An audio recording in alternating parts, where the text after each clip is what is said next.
بسم اللہ الرحمن الرحیم. ناظرین السلام علیکم. پروگرام کشمیر میگزین کی ایک نئی ایپیسوڈ کے ساتھ میں ہوں یاسر رحمان. ناظرین، مقبوضہ کشمیر میں ایک اصطلاح استعمال ہوتی ہے جسے کہتے ہیں ہاف وڈو. ہاف وڈو کی اصطلاح صرف یہ کہا جاتا ہے کہ دنیا میں جتنے بھی کنفلکٹ زون ہیں اس میں یہ اصطلاح صرف مقبوضہ کشمیر کے لیے استعمال کی جاتی ہے. میں اکثر یہ چیز سوچا کرتا تھا کہ یہ ہاف وڈو کی اصطلاح تو استعمال ہوتی ہے، جو ڈس اپیرنسز ہوتی ہیں، فورسڈ ڈس اپیرنسز ہوتی ہیں، وہ کہاں جاتے ہیں؟ وہ باڈیز کہاں جاتی ہیں؟ ان باڈیز کا کیا کیا جاتا ہے؟ کیا انہیں جلایا جاتا ہے، یا انہیں دریا میں بہا دیا جاتا ہے، یا انہیں کہیں منتقل کر دیا جاتا ہے؟ پھر تھوڑی ریسرچ کرنے کے بعد یہ معلوم ہوا کہ نہ انہیں جلایا جاتا ہے، خال چانسز ایسے بھی ملے جن میں جلایا گیا، اور نہ ہی کسی اور علاقے میں منتقل کیا جاتا ہے، بلکہ یہ مقبوضہ کشمیر کی اس وادی کے اندر ہی مدفون ہیں. 2009-10 میں ایک رپورٹ آتی ہے. اس رپورٹ میں جو انکشافات کیے جاتے ہیں 2700 گمنام قبروں کے. یہ گمنام قبریں جن کے بارے میں استفسار جب کشمیری کرتے تھے بھارتی فوجیوں سے کہ ہمارے پیارے کہاں ہیں، تو ان کا جواب 1989 کے بعد خصوصاً یہ ہوا کرتا تھا کہ آپ کے جو پیارے ہیں یہ لوگ پاکستان بھاگ گئے ہیں، یہ آزاد کشمیر چلے گئے ہیں، تو اب یہاں پہ اویلیبل نہیں ہیں. شروع میں تو یہ جواب سن کر وہ لوگ کچھ سیٹسفیکشن کو حاصل ہو جایا کرتی تھی کہ شاید چلے گئے ہوں، لیکن اس کے بعد جو طوالت ہوتی گئی اور کوئی رپلائی نہ آیا، کوئی کانٹیکٹ پاکستان سے اسٹیبلش نہ ہوا، جو کہ مبینہ طور پہ انڈین فورسز نے کہا کہ وہ چلے گئے. تو اس کے بعد پھر جب معاملہ یہ آیا، کچھ شخصیات سامنے آئیں، پرویز امروز سامنے آئے، نامور وکیل ہیں، انہوں نے یہ کام کرنا شروع کیا.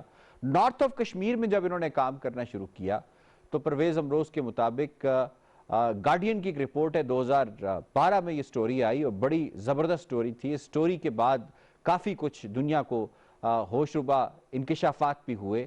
1000 ایسی سائٹس کو پرویز امروز نے اپنے سرچ کے دوران آئیڈینٹیفائی کیا، اور ان کی ٹیم نے آئیڈینٹیفائی کیا، جس میں گمنام کشمیریوں کو، یعنی جن کا کوئی نام نہیں ہے، جن کی کوئی پہچان نہیں ہے، ان کو مدفون کیا گیا تھا.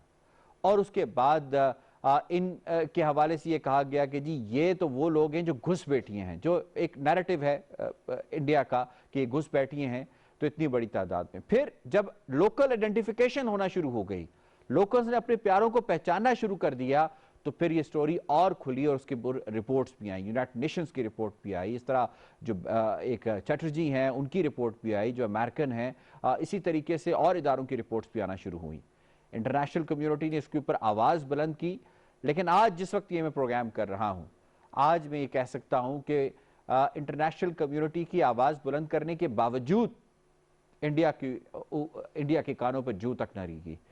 ایک سپاہی، ایک فوجی کو جو ہے ایکسٹرا جوڈیشل کلنگ کے اوپر انہیں لٹکایا نہیں. آج کے اس پروگرام میں ڈیٹیل سے بات کریں گے یہ میس گریو فلسفی کیا ہے، کیوں مارا جاتا رہا ہے کشمیریوں کو، کیوں ان کو دفنایا جاتا رہا ہے رات کے اندھیرے میں، کیوں ان کو دفنایا جاتا رہا ہے ایک قبر کے اندر 15 اور 20 لاشوں کو دفنایا جاتا رہا ہے، کیا ایسی وجہ تھی، اس کے اوپر بات کریں گے. آج ہمیں پروگرام میں جوائن کیا ہے سینئر حریت رہنما ہیں شمیم شال صاحبہ، ان سے بات کریں گے. السلام علیکم شمیم شال صاحبہ، بہت شکریہ.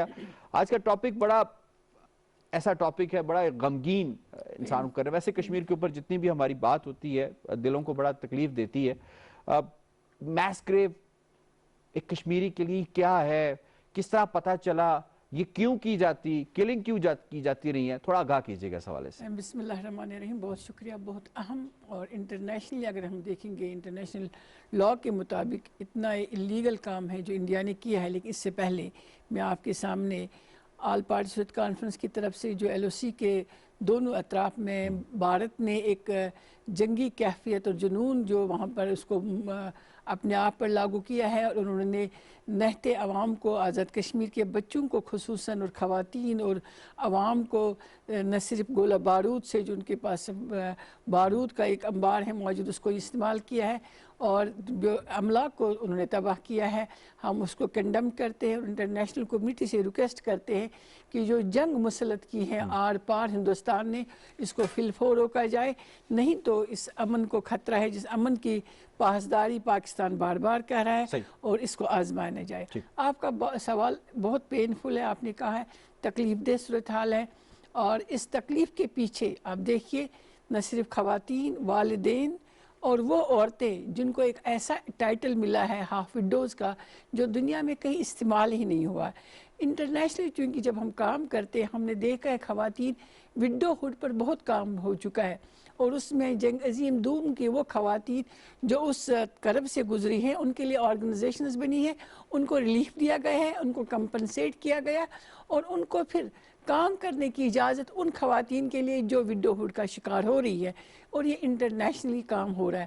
یہ بات جب انگنا چٹرجی نے، جو آپ نے خود تعارف میں کہا کہ امریکن ایک پروفیسر ہے، اس کا تعلق بنگال سے ہے، ہندوستان سے اس کا تعلق ہے، لیکن جب اس نے 2007 میں ماس گریوز کے لیے کام کرنا شروع کر دیا ہے، اور اس فرد کے پاس پہنچی جو ان کو دفنانے کا کام کرتا تھا، اور کسہامہ بارہ مولہ ڈسٹرکٹ میں نارتھ کشمیر عطا میں محمد اس کو انہوں نے کنٹیکٹ کیا ہے اور ان کے لمبے انٹرویوز لیے ہیں. اور جب اس نے بتایا کہ رات کے اندھیرے میں جب کشمیریوں کو اٹھایا جاتا تھا گھروں کے اندر سے، جیلوں میں جو رکھے جاتے تھے، پھر مہینے 2 مہینے کے بعد ان کی ایف آئی آر ہوتے ہوئے بھی ان سے لا تعلقی کا اظہار کیا جاتا تھا، تو میں نے یہاں پر پتہ نہیں کتنے لاشیں، مجھے تعداد ٹھیک ہے. یاد اس سے نہیں میں ہے. آپ مزید بھی کنٹینیو کریں، میں ایک اور مہمان نے ہمیں جوائن کیا ٹیلی فون لائن پہ، ان کا تعارف بھی کرواتا چلوں. ہمیں الطاف احمد بٹ صاحب نے جوائن کیا ہے، سینئر حریت رہنما ہے، فلانتھراپسٹ ہے. ان سے بھی بات کریں گے. یقیناً ان کی جیسے کہ کشمیریوں کی موسٹلی ایسا ہی ہے کہ ہاف فیملیز وہاں پہ ہیں، آدھی فیملیز یہاں پہ ہیں، تو وہ اس چیز کو اور بھی مزید طریقے سے اجاگر کریں گے. الطاف بٹ صاحب بہت شکریہ، آپ نے ہمیں جوائن کیا. میں آپ کی طرف بھی آتا ہوں شبیم صاحبہ کے بعد. جی پلیز آپ تو کنٹینیو. پھر انہوں نے جب وہ ہاف گریوز میں جو گریوز ہیں ماس گریوز، ان میں Mass دفن graves. کون ہے؟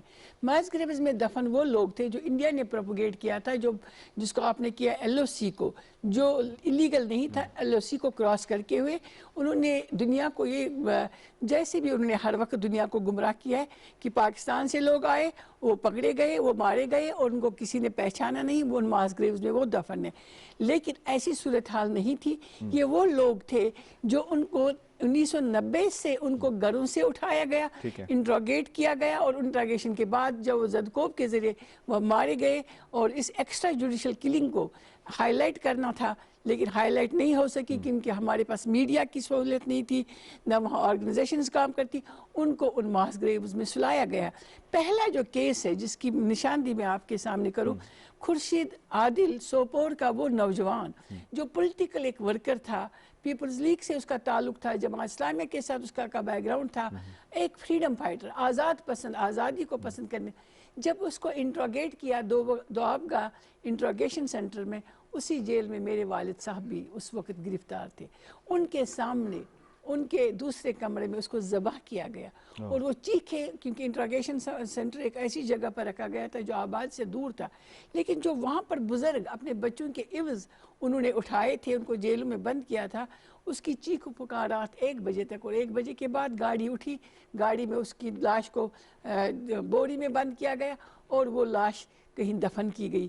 یہ وہ نوجوان تھے جو مسنگ ہے 7 سے 10 ہزار تک کے قریب، اور انہی کی خواتین کو ہاف وڈوز کا ٹائٹل ملا ہے، جن کو یہ نہیں معلوم کہ ہمارے پیارے کہاں گئے، ہمارے بچے، جس میں پروین اہنگر بہت ایک مشہور نام ہے جو ان فیملیز ٹھیک ہے. کے لیے پرویز کام امروز کرتی صاحب اس ہے، پہ بڑا کام کر اور رہے ہیں. ان میں کا الطاف بیٹا صاحب کو بھی بھی، یہاں پہ جوائن ان کا بیٹا جی بھی جو جی انوسنٹ تھا، کم سن تھا، وہ بھی انہی بچوں میں شامل ہے ٹھیک. جن کے بارے میں آپ کہتے ہیں کہ یہ ماس گریوز میں وہ ان آئیڈینٹیفائڈ، جن کا کوئی نام نہیں ہے. ٹھیک ہے. ٹھیک ہے. اس کا ٹیلی فون لائن پہ ہمیں جوائن کیا ہے الطاف بٹ صاحب نے، ان سے بات کرتے ہیں. الطاف بٹ صاحب، ہم میس گریوز کے حوالے سے بات کریں، گمنام قبروں کے حوالے سے بات کریں، بہت زیادہ رپورٹس بھی اس کے حوالے سے آ چکی ہیں، اور یہ کہا جا رہا ہے کہ صرف نارتھ آف کشمیر کے اندر جو ڈسکوریز ہوئی ہیں اس کے مطابق اتنی زیادہ قبریں دریافت کی گئی ہیں.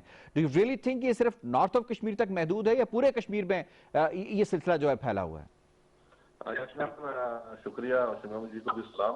میں آپ کو بات بتاؤں، یہ جو بیسیکلی ماس گریوز، اس کے پیچھے کیا کہانی ہے. یہ ایک ہتھ کنڈے کے طور پر بھارتی جو ایجنسیز ہے، بھارت کی جو وہاں پہ موجود ہے, اس بہت سارے ایسے بچے ہیں. ایک تو فریڈم سیکر ہے, فریڈم فائٹر ہے, وہ اگر کہیں ان کے ہاتھ لگ گیا اس کو انہوں نے ٹارچر آپ یہ ریکگنائز کر چکی ہے کہ مقبوضہ کشمیر میں جو تحریک پسند لوگ ہیں جب ان کو گرفتار, چاہے وہ فریڈم فائٹر وہ عسکریت پسند ہو یا جو وہاں پہ تحریک آزادی کشمیر کے لیے تقدم کر رہا ہو, تو ان کو جب وہ گرفتار کرتے تو ان کے اوپر ہم نے 3rd ڈگری ٹارچر کیا ہے. یہ یہاں ریکارڈ ہے, یہ دنیا اس کو مان چکی ہے, انٹرنیشنل میڈیا نے بہت ساری سٹوریز بتائی ہے. آپ نے سنا ہوگا کہ جو خصوصی جو پارٹس ہے اندر انسان کے اندر, جسم کے اندر, ان کو نکالا گیا ہے, اور مقصد ان کا صرف یہ تھا کہ یہ جو جوانوں کی وہاں پہ ایک قوت ہے جو آزادی کی ڈیمانڈ کرتے ہیں دبایا جائے.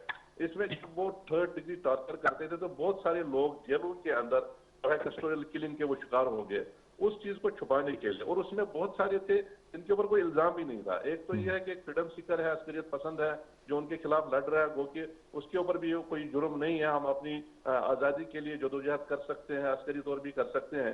تو اس سارے اس معمے کو چھپانے کے لیے انہوں نے رات کی اندھیری میں مختلف جگہوں میں, یہ جو آپ نے ابھی ذکر کیا ہے, میما جی نے یہاں پہ ذکر کیا ہے, میں آپ کو ابھی اپنا بیج بھی دے سکتا ہوں, ہائی لائٹ بھی کر سکتے ہیں.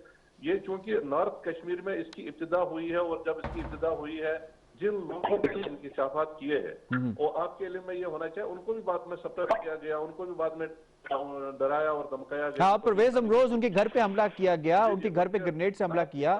وہ امام مسجد اگر مسجد میں اعلان نہ کرتا کہ تمام لوگ پرویز امروز کی گھر کے گرد جمع ہو جائیں, تو اس وقت تک یہ سینٹرل پولیس جو ہے, ریزرو پولیس, یہ جاتی نہ بلکہ مار دیتے انہیں. یہ سینٹر کشمیر میں آپ ابھی یہ ہائی لائٹ کر لیں, بڑگام میں, نوگام میں, مختلف جگہوں پہ, یعنی وہ پہنچ گئے تھے. نارتھ کے بعد وہ سینٹر میں آگئے, اب انہوں نے ساؤتھ کی جانا تھا, لیکن جب انہوں نے وہاں پہ ہراسمنٹ شروع کر لی, اس کے شواہد تھے, وہ پھر بات اپنے اندر رکھنی پڑی. لیکن ایک بات ہمیں یاد رکھنی ہوگی, یہ جو ظلم ہے, ظلم کی کہانیاں ہیں, یہ الٹیمیٹلی چھپ یہ باہر نکل. اگر پرویز امروز اور اس کی جو باقی ٹیم ہے, اس میں عبدالقدیر ہے, یاسین ہے, جنہوں نے ان کے ساتھ کام کیا, کام سے نہ روکا جاتا, جو ہے وہ اپنا ڈرایا دھمکایا نہ جاتا, تو ساؤتھ کشمیر میں, بلکہ ابھی تو یہ باقی چیزیں بھی جموں ریجن میں رجوری, ہر جگہ پہاڑوں میں, نالوں میں, جنگلوں میں انہوں نے کوشش کی ہے کہ یہ جو جوان تھے, جو بچے تھے, جو ڈیمانڈ کر رہے تھے, ان کو جب انہوں نے ایک اس میں ایک پہلو یہ ہے اب جو وہ کر رہے ہیں, آج کی جو گریوز ہے جس میں سونا مرگ میں 60 کے قریب ہے, گھنٹہ مولا میں 260 کے قریب ہے, آج ان کو اب ایک اور تھریٹ کی شہادت ایک نیا وہاں پہ جب سلسلہ شروع ہوا. پہلے تو وہ جو جنازے ہوتے تھے اس میں بھی لوگ. ٹھیک ہے, بالکل ٹھیک ہے. الطاف بٹ صاحب بہت شکریہ, بہت شکریہ. دوبارہ کوشش کریں آپ سے رابطہ کرنے کی, تھوڑی ڈسٹارشن ہے, اس لیے بات آپ کی صحیح طرح پہنچ نہیں پا رہی. کچھ علاقے ہیں جس کا میں ذکر کروں گا, اگر میں نام غلط ہوں تو معذرت اس کے لیے. کائچما 235 انہوں نے میس گریوز جو ہیں وہ دریافت کیے ہیں جی. بارہمولہ میں 200, بائیجمہ میں 203 اور بیمیار میں 200 سے زائد جو ہے وہ قبریں جو ہیں وہ دریافت کی گئی ہیں. یہ ایک تو چیز سامنے آتی ہے جی کہ فریڈم فائٹر ہیں, اس لیے ان کو مارا جاتا ہے, واپس کر دیا تو شور ہوگا اور مزید جو ہے وہ ریزسٹنس وہ مزید بڑھے گی. ایک تو یہ سمجھ آتی ہے. کیا ان کو پیسے بھی دیے جاتے تھے انڈین فورسز کو ان کو مارنے کے, اور پیسے بھی ملے ہیں جی؟ دیکھیے, پہلے تو میں آپ نے جب بات کی تھی شروع میں نے پروین اہنگر کے بیٹے کا نام لیا تھا. وہ ایک گھریلو خاتون, اس نے ایک بہت بڑی آرگنائزیشن جس کو دنیا میں اس وقت پذیرا ہے, یہ حاصل ہو رہی ہے, association of parents of disappeared persons. تو اس کا بیٹا بالکل انوسینٹ تھا, ایڈولسن بھی نہیں تھا, یہ واز اے چائلڈ, 12 سے 14 سال کا بچہ. اس کو گھر سے اٹھایا گیا, گھر باہر نکلا تھا کوئی گھر کے لیے روٹی لینے کے لیے, اور اس کے بعد وہ گھر واپس نہیں آیا. ہر تھانے میں جب ان بچوں کو ڈھونڈتے تھے, یہ وہ انوسینٹ لوگ تھے کہ ہندوستان کی ایک غربت کی انتہا نہیں تھی. جب ان کو بہت دور دراز علاقوں سے شفٹ کیا جاتا آرمی کو کشمیر کے اندر, یہ پھر زبردستی گھروں کے سے لوگوں کو اٹھاتے تھے, پھر بیچ میں جو کچھ مڈل مین کو ڈالتے تھے, وہ جو جن کو ہم کہتے ہیں خفیہ ایجنسیز, ان کے لوگ گھر والوں کے ساتھ رابطہ کر کے پیسے لیتے تھے کہ ہمیں پیسے دے دو. سرکاری طور پر بھی سنا ان کو پیسے ملتے نہیں, ان کو تو سرپرستی تو ہمیشہ گورنمنٹ کی رہی ہے نا کہ ایلیمینیٹ کرو کشمیریوں کو. اب ایلیمینیٹ کرنا گولی مارنا ہی نہیں ہے, ایلیمینیٹ کرنے میں غائب کرنا بھی ہے, اور غائب کرنے کے بعد رہا کرنا بھی ہے کسی کو اور اس کے بدلے لاکھوں کے قریب. میرے سامنے گھر میں جو زیور تھا, ایک خاتون نے اپنا زیور بارہمولہ میں تقریباً 20 تولہ سونا اس نے دے دیا صرف اپنے بچے کو چھڑانے کے لیے کہ پولیس تھانے میں تھا. اور وہاں پر CRPF کے لوگ جو تھے کہ یہاں خواتین زیور پہن کے نکلتی ہے, بہت خوشحالی ہے کشمیر میں کیونکہ زرخیز ایک علاقہ ہے, اور اس کا یہی فائدہ اٹھاتے تھے کہ یہ بچوں کو یا تو غائب کرتے تھے یا اس کے بدلے ان کو ہندوستان سے پیسے ملتے تھے یا نیگوشیٹ پیرنٹس کے ساتھ کرتے تھے. ایک فیملی سے 1.5 لاکھ کا شال لیا جاتا تھا جن پہ خفیہ اداروں کے لوگ جو وہاں پر یہ بدنام زمانہ جس کو آپ کہتے ہیں, وہاں پر اخوان المسلمین کے جو تھے بنے تھے, اخوان جن کو کہتے تھے, اخوان نام کے لوگ, وہ لوگوں سے پیسے لیتے تھے اور پھر اس کے بعد ان کو غائب کرنے کے بعد کہتے تھے کہ ہم آپ کے بچوں کو چھڑائیں گے, ہمیں پیسے دے دو. پیسے بھی لے لیتے تھے اور بچوں کو بھی نہیں چھڑا کے لاتے تھے. یہ بہت عرصے تک چلا ہے. اور اس کے بعد جب یہ 2010 میں رپورٹ ایگنا چیٹرجی نے یورپین پارلیمنٹ میں میرے سامنے, I was part of that, اس نے لندن میں پارلیمنٹ ہاؤس میں اس کے لیے پروگرام ہم چیٹرجی کا اب انڈیا میں آنا تو منع ہے. اس کے بعد جب یہ رپورٹ ایکسپوز ہو گئی اس کے بعد انگنا چیٹرجی کو وہاں واپس جانے کی اجازت نہیں ملی ہے کیونکہ یہ جو آپ نے ماس گریوز کی, پہلے میں نے کہا تھا ڈسٹرکٹ بارہمولہ کی چہامہ اوڑی کے پاس کام ہوا ہے, اس کے بعد ایون کہا جاتا ہے سرینگر کے اندر بھی گمنام قبریں دریافت ہوئی ہیں. نہیں, دنیا کی مقبوضہ جموں کشمیر کے ہر حصے میں آپ کو ملیں گی, لیکن کوئی انویسٹیگیشن جس کو ہم کہتے ہیں امپارشل انویسٹیگیشن ایجنسی جائے اور وہ تحقیقات کرے. اب اس کے بعد ڈیمانڈ یہ آئی تھی کہ ان کا جو ہے DNA ٹیسٹ کرایا جائے.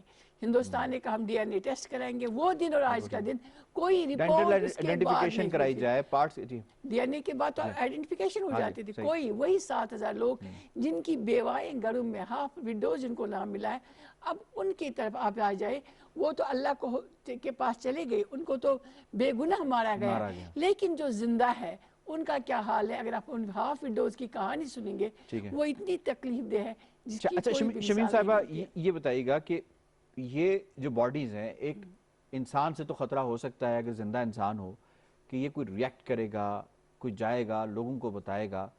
ایک ایسے انسان جس کو مار دیا گیا ہو, جس کے باڈی پارٹس تک الگ کر دیے گئے ہوں, جس کو بروٹلی, کیونکہ کچھ گریوز ایسی نکلی جس کو میچولیٹ کیا گیا تھا, باڈیز کو جلایا گیا تھا, اس کے بعد دفنایا گیا, ان کو اپنے گھر والوں کے حوالے کیوں نہیں کرتے؟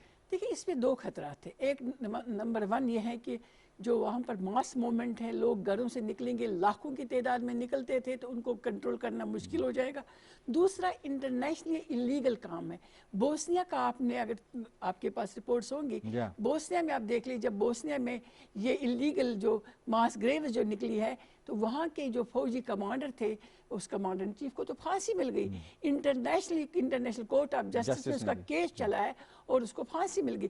ہندوستان نہیں چاہتا ہے کہ ہمیں انٹرنیشنلی کوئی پریشر ہم پر دباؤ آئے, اسی لیے انہوں نے ہمیشہ کوشش کی ہے کہ جتنے انلیگل کام ہے, اب آپ اس وقت دیکھ لیجئے ہمارے جو پولیٹیکل پرزنرز ہیں ان کی ایج کیا ہے, ان کی ایج 13, 14, 15 سال, 6 مہینے کی بچی ایک گمنام قبر سے نکلی, وہ کیا کسی کو نقصان, کیا کسی کو تکلیف دے سکتی ہے؟ آپ دیکھیے اگر یہ گمنام قبروں کی امپارشل تحقیق ہو جائے گی, وہاں خواتین بھی آپ کو ملیں گے, کیونکہ بہت ساری خواتین کے بارے میں بھی معلوم ہوا ہے کہ ان کی لاشیں دبائی گئی ہیں, وہ گھر سے غائب کی گئی, اور مشکل کاموں کے لیے, غیر قانونی کاموں کے لیے خواتین کو استعمال کیا گیا.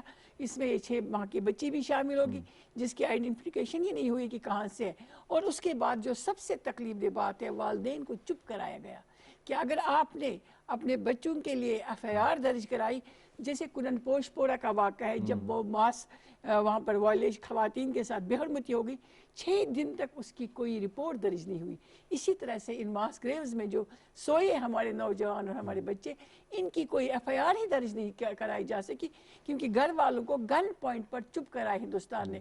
یہ ہندوستان کی جو ہیجمنی ہے, جو یہ ریپریشن ہے, یہ اتنا بڑھ چکا ہے کہ اب یہ آؤٹ آف کنٹرول ہو چکا ہے. جنگی جنون میں مبتلا اگر اس کو روکا نہیں جائے گا تو اس برسگیر شمیم صاحبہ اس کے اوپر رپورٹس آئیں، جس رپورٹ کا آپ نے ذکر کیا، میں اپنے ناظرین کو بھی اس رپورٹ کے حوالے سے بتاؤں کہ یہ جو کیلیفورنیا کی اینتھروپولوجی کی پروفیسر ہیں انگنا چیٹرجی، انہوں نے اور ان کے ساتھ ایک ہیومن رائٹس واچ ڈاگ ہے، the international people's tribunal on human rights and justice in Kashmir, انہوں نے ایک پریلیمنری رپورٹ سری نگر میں ریلیز کی جس کا ٹائٹل تھا buried evidence unknown unmarked and mass graves.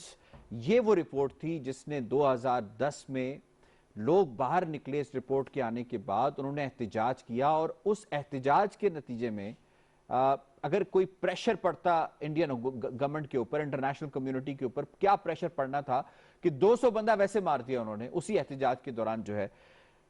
اتنی رپورٹس اس کے اوپر، یونائٹڈ نیشنز کی جو ہیومن رائٹس کی آرگنائزیشن ہے اس نے بھی اس کے اوپر کہا کہ جی آپ یہ نہیں کر سکتے کہ ان کے پیاروں کو ان کی جو باقیات ہیں یا ان کی جو لاشیں ہیں وہ واپس نہ کریں۔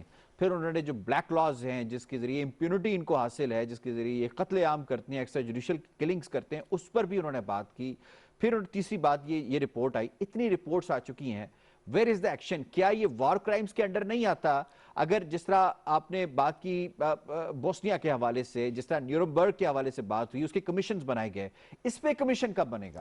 دیکھیں ہم نے بار بار ڈیمانڈ کی ہیں کہ اس پر ایک کمیشن بنایا جائے، امپارشل کمیشن، اور اس کی انٹرنیشنل انویسٹیگیشن ہو۔ لیکن بھارت نے ہمیشہ، جب آپ نے رپورٹس کی بات کی، United nations human rights council کی جو کمپریہنسو رپورٹ 2018 میں آ گئی ہے، اس کا سٹارٹ ہی وہ لیتی ہے میڈم مچل کی جو رپورٹ تھی، وہ کمشنر تھی فار ہیومن رائٹس کونسل کی، انہوں نے بتایا کہ ماس گریوز جو ایویڈنس ہے، اور انہوں نے اس رپورٹ کا حوالہ دے دیا ہے، انہوں نے حوالہ دے دیا ہاف ویڈوز کا، اور مجھے جو وہ بریفنگ دینے آئی اپنی رپورٹ کے بعد 2018 اور 19 کے درمیان، اور 2019 کی رپورٹ بھی جب آ گئی، کرسٹوفر ہائنز کی رپورٹ بھی، تو انہوں نے ان کے ساتھ میں نے ایک کوشچن آنسر کا سیشن ہوتا ہے تو ہمیں موقع ملتا ہے ان سے بات کرنے کی، تو میں نے ایک کوشچن ریز کیا کہ آپ نے ہاف ونڈوز کی بات کی ہے، آپ نے اپنی رپورٹ میں کہا کہ امپارشل انویسٹیگیشن ہے، کیا آپ لوگ ہندوستان پر پریشر نہیں بلڈ کر سکتے کہ وہ آپ کو اجازت دے، اور ان کو کس طرح سے ریلیف مل سکتا ہے؟ انہوں نے واپس یہ جواب دے دیا کہ ہم نے بار بار ریکویسٹ ڈالی ہے، انٹرنیشنل لاء کے تحت ہم ایک ریکویسٹ کر سکتے ہیں، اور یہ پھر انڈیا کے مطلب اس کی اپنی ڈومین میں ہے کہ وہ اجازت دے یا نہ دے، لیکن یونائٹڈ نیشن سیکورٹی کونسل یا ہیومن جو اپنا UN سیکرٹری جنرل، اس پر یہ پابندی نہیں عائد ہوتی ہے، وہ کسی بھی وقت کوئی بھی ٹیم وہاں بھیج سکتا ہے جو وہاں انویسٹیگیٹ کرے، اس لیے کہ مفادات ہے دنیا کے، یونائٹڈ نیشنز کے جو کنٹری سپورٹنگ کنٹریز ہے جو فنڈ دیتی ہے ان کو، وہ مفادات ان کے ساتھ ہندوستان کے ساتھ وابستہ ہے، اور انہوں نے اپنی جو یہ ایک بات ماننی پڑے گی کہ ہندوستان نے ایسا ایک ماحول تیار کیا تھا کہ کوئی بھی ہندوستان کے خلاف اس طرح کا ڈائریکٹ ایکشن نہیں لے سکتا۔ کیا ابھی بھی وہ ماحول قائم ہے؟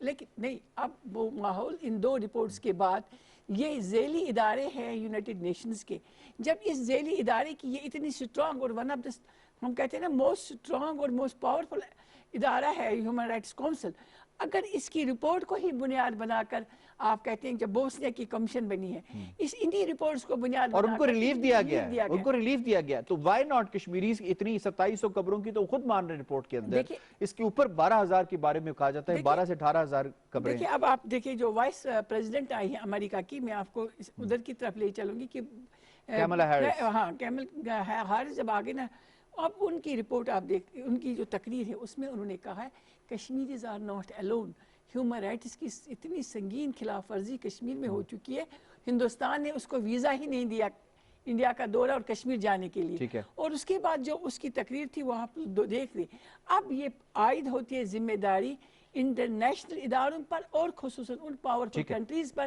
کہ وہ کمیشن بنا لے جس کو ہندوستان روک۔ یہ ایسا ٹاپک ہے، اس پہ مزید بھی ہمیں پروگرامز کرنے چاہیے اور مزید بھی اس کو ہائی لائٹ کرنا چاہیے۔ شمیم شال صاحبہ بہت بہت شکریہ، آپ نے بہت ڈیٹیل کے ساتھ بتایا، یہ بڑا ایک غم میں مبتلا کرنے والا ایلیمنٹ ہے قبروں کے حوالے سے، اور خاص طور پہ ان فیملیز کے بارے میں آپ سوچئے جن فیملیز سے ان کے پیارے بچھڑ گئے بغیر کسی وجہ کے، اور اس کے بعد ان کے پیاروں کو وہ آج تک ان کی آنکھیں متلاشی ہیں، آج تک ان کی آنکھیں ڈھونڈ رہی ہیں، اور انڈیا نے آج تک کسی ایک فوجی افسر جوان کو سزا نہیں دی اس ایکسٹرا جوڈیشل کلنگ کے اوپر، اس ہینیس کرائم کے اوپر، کیونکہ انڈیا کی گورنمنٹ خود کمپلیسنٹ ہے، خود انوالوڈ ہے اس کے اندر، اور انڈیا پھر بات کرتا ہے کہ ہمیں یونائٹڈ نیشن کی سیکیورٹی کونسل کا مستقل ممبر بنا دیا جائے. کن بنیادوں کے اوپر؟ کشمیر میگزین سے اتنا. یاسر رحمان کو دیجیے اجازت. اللہ نگہبان.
بسم اللہ الرحمن الرحیم. ناظرین السلام علیکم.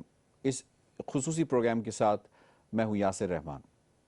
ناظرین، پاکستان مارز وجود میں آیا، پاکستان کیسے مارز وجود میں آیا، اس کے پیچھے بہت زیادہ حقائق پہ مبنی داستانیں ہیں.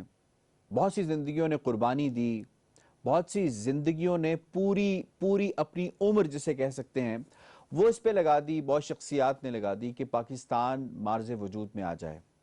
کچھ ایسی شخصیات بھی ہیں، کچھ ایسی نامور شخصیات بھی ہیں جنہیں شاید اتنا نہیں جانا جاتا، لیکن ان کی کنٹریبیوشن اتنی ہے کہ اگر آج پاکستان کا نام ہمیں معلوم ہے تو وہ ان کی مرہون منت ہے. لفظ پاکستان یہ ایک ایسا نام جسے 1933 کے اندر ایک پیمفلٹ 4 صفحات کے پر مبنی یہ پیمفلٹ چھپا، اسے تقسیم کیا گیا. راؤنڈ ٹیبل جو 3 کانفرنس تھی 1933 میں، اسے تقسیم کیا گیا اس کے شرکاء کے اندر. وہاں پہ ایک لفظ استعمال کیا گیا پاکستان. وہ پیمفلٹ بنانے والی شخصیت کون تھی؟ وہ پیمفلٹ جس کا ڈرافٹ کرنے والی شخصیت کون تھی؟ وہ چودھری رحمت علی تھے. آج ہم چودھری رحمت علی کے حوالے سے خصوصی پروگرام کر رہے ہیں، جاننے کی کوشش کریں گے چودھری رحمت علی کی شخصیت کے حوالے سے. وہ شخصیت جو 18 سال کا نوجوان پاکستان تقسیم ہند کی بات کرتا ہے، اس کے بعد پھر جس طرح سے انہوں نے پاکستان کے حوالے سے بات کی، جو نقشہ پورا کھینچا اپنے اس پیمفلیٹ کے اندر اور بتایا، ریزننگ دی سٹیٹسٹکس کے ساتھ کہ ہماری تعداد کتنی ہے، ہندوؤں کی تعداد کتنی ہے، کیوں نہیں ہم رہ سکتے ان کے ساتھ. یہ کوئی کیتھولک کا اور پروٹیسٹنٹس کا معاملہ نہیں ہے، یہ مسلمز اور ہندوز کا معاملہ ہے. ہماری خلیج کتنی بڑی ہے، یہ سارا کچھ انہوں نے بتایا. چودھری رحمت علی کے حوالے سے ہمارا نوجوان کتنا جانتا ہے، چودھری رحمت علی کے حوالے سے ہم نے کتنا کام کیا ہے تاکہ ہمارے نوجوان، ہماری اگلی نسل اس حوالے سے جان سکے. آج کے اس پروگرام میں ہم اس کا بھی ذکر کریں گے، اور جو پاکستان کی تحریک تھی اس کو جلا کیسے بخشی چودھری رحمت علی کی شخصیت نے، اور اس کو ویژن کیسے دیا، اس پہ بھی بات کریں گے. آج ہمیں 2 شخصیات نے جوائن کیا ہے جو اس پہ اتھارٹی رکھتی ہیں. I must say we are honored to have with us محمد یوسف عزیز صاحب. آپ پریزیڈنٹ ہیں پاکستان نیشنل موومنٹ کے، جسے 1933 میں خود چودھری رحمت علی صاحب نے جو ہے وہ انہوں نے اسے قائم کیا تھا. بہت بہت شکریہ یوسف عزیز صاحب، آپ نے ہمیں جوائن کیا. پروفیسر ڈاکٹر شکیلہ رفیق صاحبہ نے ہمیں جوائن کیا ہے، آپ ماہر تعلیم ہیں، آپ کا بھی بہت بہت شکریہ. آپ سے بھی چودھری رحمت علی صاحب کی شخصیت کے حوالے سے ہم جاننے کی کوشش کریں گے. ٹو سٹارٹ ود یوسف عزیز صاحب، چودھری رحمت علی کتنا جانتے ہیں ہم ان کے بارے میں؟ چودھری رحمت علی کے بارے میں جس طرح آپ نے ابتدا میں بات کی، میں بنیادی طور پر تو آپ کے تعارف کے حوالے سے ہی ایک چھوٹا سا شعر جو ہے وہ عرض کروں گا کہ لمحے لمحے سے بنی ہے یہ زمانے کی کتاب، لمحے لمحے سے بنی ہے یہ زمانے کی کتاب، اور نقطہ نقطہ یہاں صدیوں کا سفر لگتا ہے. تو یہ جو نقطہ نقطہ ہے جس کی تفصیل آپ نے کی، اس کا اجمال، اس کی اتناب، اس کی آگے وضاحت کریں تو مزید بات سامنے آتی ہے. چودھری رحمت علی جو ہے اس کے بارے میں ہم کتنا جانتے ہیں، ہماری نوجوان نسل کتنا جانتی ہے، وہ پروگرام کے ساتھ ساتھ چلتا رہے گا، اور میں انشاءاللہ آپ کو کوشش کروں گا کہ زیادہ سے زیادہ بتا سکوں۔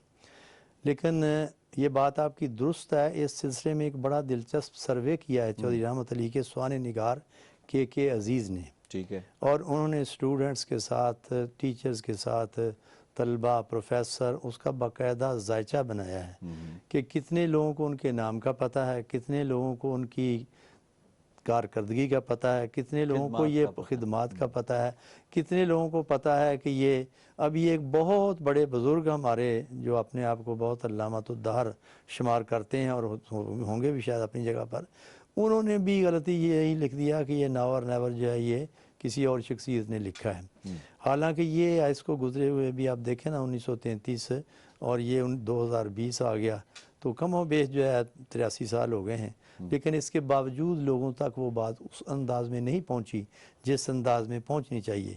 شکر گزار ہیں اور ہم۔ نیور کی ہم اس پہ آئیں گے یوسف صاحب، ذرا شخصیت کے حوالے سے کس سن میں پیدا ہوئے، کہاں سے تعلق تھا، ابتدائی تعلیم کیسے حاصل کی، تھوڑا سا ہم چاہ رہے ہیں کہ ہماری یوتھ کو پتہ چلے کہ کتنی بڑی شخصیت، کتنی قداور شخصیت تھی۔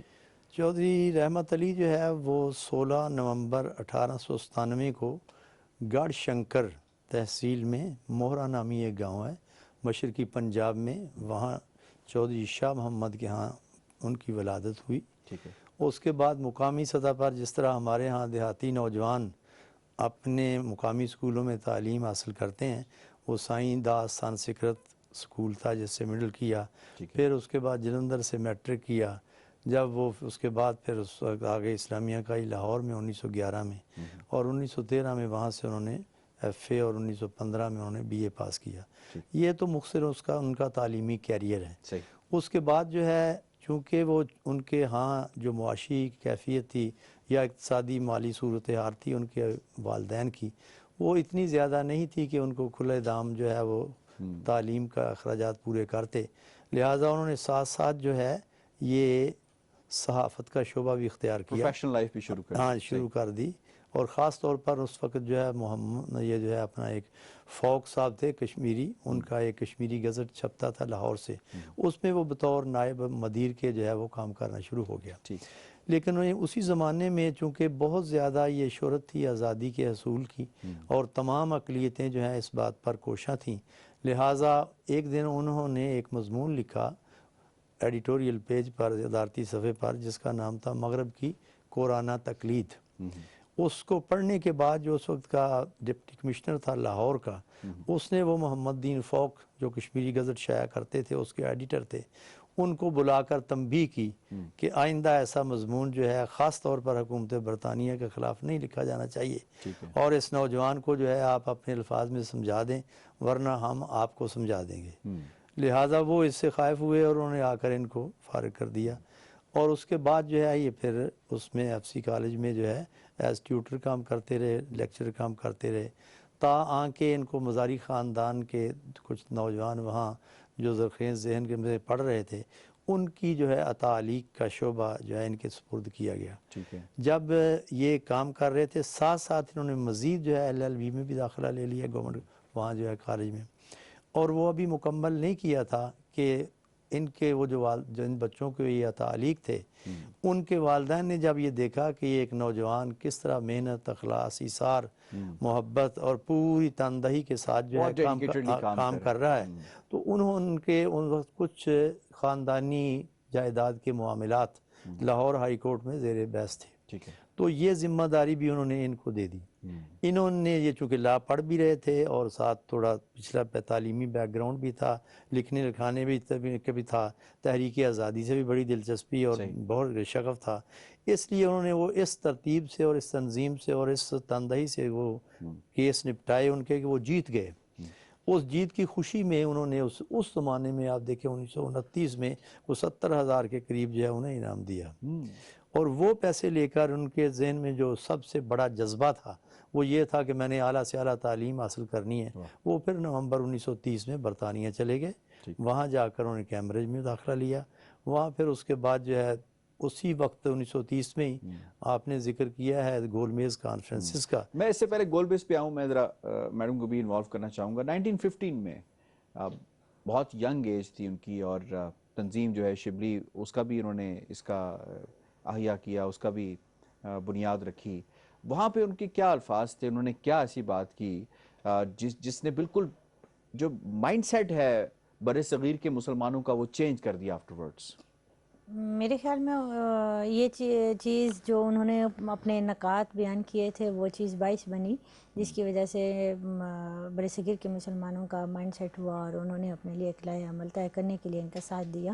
وہ نکات میں آپ کی نظر گوشگوار کرنا چاہوں گی. مثلاً یعنی انڈینزم کی آپ پروفیسیز کی بات کر رہی ہیں، جو وہ سیون کمانڈ، سیون کمانڈ جن کو سیون سات نکات بھی کہا جاتے ہیں، کہ ان کی وجہ سے میرے خیال میں تو یہ باعث بنا ان کا. یہ اگر آپ ساکینہ ہو نا تو اصل مسئلہ یہ ہے کہ جب یہ سب کچھ ہو رہا تھا تو اس وقت انہوں نے یہ بات کی تھی کہ مجھے مشیت نے 7 احکامات دیے ہیں. انہیں وہ 7 کمانڈمنٹس آف ڈیسٹنی کے نام سے پہلے انگریزی میں لکھا تھا. بعد میں جو ہمارے ایک دوسرے دوست ہیں جو اس وقت کافی 80s کے عمر میں ہیں، چودھری اقبال الدین، انہوں نے جو ہے اس کا اردو میں ترجمہ کیا ہوا ہے. تو وہ کافی دلچسپ ہیں، میرا خیال اس پر خاتون بات کرنا چاہتی ہیں. جی ڈاکٹر صاحب آپ. جی وہ 7 کمانڈس میں آپ کو بتانا چاہوں گی. مثلاً یہ کہ انڈینزم کی سیکولر استبدادیت سے جنوبی ایشیائی اقوام کی روحانی آزادی، اسی طرح انڈینزم کے وحشانہ تسلط سے جنوبی ایشیائی اقوام کی تہذیبی آزادی، اور انڈینزم کے تحت ذات پات کے ظالمانہ تقسیم سے جنوبی ایشیائی اقوام کی معاشرتی آزادی، اور انڈینزم کے تحت غربت افلاس کو جنم دینے والے سرمایہ داری نظام سے جنوبی ایشیائی اقوام کی اقتصادی آزادی، اور انڈینزم کے تباہ کن بالادستی نظام سے جنوبی ایشیائی اقوام کی قومی آزادی، اور انڈینزم کے تحت پیدا ہونے والے قوم شکن خطرات کے مقابلے میں جنوبی ایشیائی اقوام کی قومی آزادی، اور جنوبی ایشیا میں انڈینزم کے جو پرانے نظریات تھے ان کو متروک کر کے ایشیائزم کے نئے نظریات کی تخلیق. ٹھیک ہے. آپ کچھ ایڈ کرنا چاہتے ہیں پلیز؟ میں یہی کہنا چاہ رہا ہوں جو آپ کا اصل سوال تھا نا کہ 1915 میں ان کے کیا ذہن میں بات آئی، تو اس وقت اصل میں وہ صرف گورنمنٹ کا اسلامیہ کالج میں ہی اپنی یونین کے جنرل سیکرٹری یا اپنے کریسنٹ میگزین نکلتا تھا اس کے وہ ایڈیٹر ہی نہیں ہوتے تھے، بلکہ انٹر کالجیٹ لاہور کی جو پوری آبادی تھی، سارے کالجز تھے، ان کی بھی نمائندگی کر رہے تھے. تو اس حوالے سے وہاں اکثر جو ہے مختلف اقلیتوں کے طالب علم جو تھے انہوں نے اپنی کا جو ہے انجمنیں بنائی ہوئی تھیں. تو یہ جو ان کی اسلامیہ کالج کی انجمن تھی اس میں 1915 میں انہوں نے پہلی دفعہ یہ پاکستان کے متعلق گفتگو کی تھی، اور وہ بزم شبلی انہوں نے قائم کی تھی. اب بزم شبلی کیوں قائم کی تھی؟ آپ کے علم میں ہوگا کہ اس وقت 2 دبستان خاص طور پر متحرک تھے. ایک دبستان سر سید تھا اور ایک دبستان شبلی تھا. سر سید دبستان جو ہے وہ تھوڑا سا پرو برٹش تھا. آپ نے دیکھا ہوگا کہ جب انہوں نے رسالہ اسباب بغاوت ہند لکھا تو اس میں جو ہے انہوں نے کوشش کی کہ کسی طرح اس کو جو ہے معقولیت کے دائرے میں لایا جائے. یہ جو 1857 کی جنگ آزادی سے ہم کہتے ہیں اور انگریز اس کو کوئی دوسرا نام دیتے ہیں، تو اس حوالے سے کچھ لوگ جن میں ڈپٹی نذیر احمد تھے، حالی تھے، شبلی تھے، یہ جو اورینٹلسٹ جنہیں آپ کہتے ہیں مستشرقین کے ساتھ ساتھ پاکستان یہ جو مشرقی علوم کے ماہر تھے، ان لوگوں کا اپنا تھا. جس طرح مطلب شبلی جو ہے اب اس نے اپنے غور کیا ہو تو اس کی ساری کاوج سیرت النبی شروع کی. اس سے پہلے الفاروق لکھی، بہت واضح ہے. تو نوجوان ان سے زیادہ متاثر تھے، اس لیے کہ اس نے خود شبلی صاحب نے یہ کہا تھا نا، مولانا شبلی نے، کہ سیرت پیغمبر لکھی اور اب لکھ رہا ہوں مدح کی میں نے امام عباسیوں کی اور اس کے بعد دوسرے جو مسلمان تھے، اور لیکن اب سیرت پیغمبر لکھ رہا ہوں، خدا کا شکر ہے یوں خاتمہ بالخیر ہونا تھا. تو اب اس سے متاثر جو نوجوان تھے انہوں نے پھر وہ بزم شبلی بنائی، اور بزم شبلی کی روح کے مطابق یہ چودھری رحمت علی نے پھر وہاں بات کی تھی کہ اے میرے دوستو، ہم چاہتے ہیں کہ یہاں جو ہے ہر اقلیت کو اس کے اپنے متناسب جغرافیائی علاقے کے حوالے سے جو ہے وطن ملے، اور وہ اپنی آدرشوں اور اپنی جو ہے ان کی اقدار اور ثقافت جو ہے اس کے مطابق اپنی مستقبل کو جو ہے وہ سنواریں. اور اس طرح انہوں نے کہا کہ یہ جو بر صغیر کا شمال مغربی حصہ ہے، یہ چونکہ مسلم آبادی پر ہے، اور اس کا انہوں نے یہ چودھری رحمت علی نے جو بعد میں جو آپ نے بات کی ہے نا کہ انہوں نے باقاعدہ، میں تو کہتا ہوں انہوں نے فیزیبلٹی رپورٹ لکھی ہوئی ہے. فیزیبلٹی میپ دے دیا پورا. ہاں میپ، ایک میپ نہیں ہے 10 میپ ہیں. پہلے ابتدا میں پاکستان کا، عثمانستان کا، مختلف سٹیٹس کے اوپر صفیستان کا، تو وہ سارے کے سارے جو ہیں، تو ہم تو اس وقت چونکہ پاکستان کی بات کر رہے ہیں نا، اس لیے یہ ساری بات انہوں نے 1915 میں کی. جب ان کی تھوڑی بہت جو ہے لوگوں نے تحفظ کا اظہار کیا تو اس وقت انہوں نے کہا کہ ٹھیک ہے ہم دیکھ لیتے ہیں اور اپنا فیصلہ جو ہے مستقبل پر چھوڑ دیتے ہیں کہ بھی کون سچا ہے اور کون جو ہے کس کا تکمیل جو ہے خوابوں کی صحیح ہوگی اور کس کی جو ہے وہ نہیں ہو سکے گی. اور ہم دیکھتے ہیں کہ جو انہوں نے 1915 میں بات کی، اتنا vision, sorry to cut you, اتنا ویژن، 18 سال ایج، 1897 میں پیدائش ہوئی، 18 سال ایج ہے، اور اتنا ویژن ہے کہ 18 سال کی عمر میں آپ تقسیم ہند کے حوالے سے بات کر رہے ہیں اور بتا رہے ہیں کہ جی ہم اکٹھے نہیں رہ سکتے، ہم نے الگ ہونا ہے. کئی جگہ پہ انہوں نے کہا ہے کہ ہم یہ ہونا ہے، یہ الگ ہونا ہے. مطلب یہ it was not a normal thing. میں کہہ رہا ہوں کہ آپ جسے کہہ رہے ہیں کہ یہ معمول کی بات نہیں تھی، یہ غیر معمولی بات تھی. وہ اس لیے غیر معمولی بات تھی کہ این سعادت بزور بازو نیست، تا نہ بخشد خدائے بخشندہ. یہ اس وقت تک حاصل نہیں ہوتی جب تک خدائی آپ کو تائید، تاکید، تصدیق، توثیق ساری چیز نہ شامل ہو. ہر بندے کے پاس کا روگ نہیں ہے کہ وہ تاریخ کے دبیز پردوں سے ابھرتے ہوئے سورج کی شعاؤں کو دیکھ لے.